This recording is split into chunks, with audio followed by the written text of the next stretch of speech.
Enesekindlus ja julgus tuleb sellest, et sa paned ennast ebamugavatesse olukordadesse, et sa katsetad, et sa õpid ennast tundma, et sul on su keha kaasas. Ja sa lubad oma unikaalsusel välja tulla. Ülioluline. Kujuta ette, ruumi täis Kinder Surprise. Jah, igaüks on siin Kinder Surprise. Täpselt sama pakend. No, koorin ära. Tahaks ju edasi vaadata, mis seal sees on.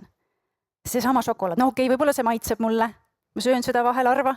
Aga ikkagi sama, eks see on iga kord täpselt sama. Ma tahaks sinna sisse jõuda, sest ma tahaks näha, mis seal sees on. Kollane muna, täiesti ühesugune alati. Kõik kollased munad siin reas on ju. Ja nüüd see kõige ägedam hetk on see, kui ma näen tegelikult, mis selles sees on. Ehk siis ma näen, mis sinu sees on. Või ma näen, kes sina tegelikult oled. Täna näiteks. See kuju, see värv, see tegelane, kes sina oled. Ja see on see, mis on tohutult paeluv. Nii nendele koolijuhtidele, kes sinuga vestlevad võib-olla, sinu tööandjatele, sinu sõpradele, kaaslastele, kellele iganes, keda sa kohtad.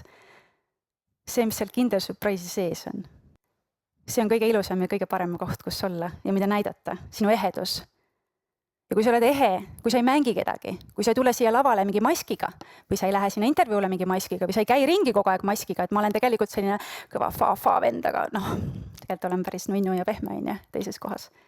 Ja kui sa nagu julged näidata ennast igast küljest, siis see on sinu tugevus, sinu julgus ja sinu enesekindlus.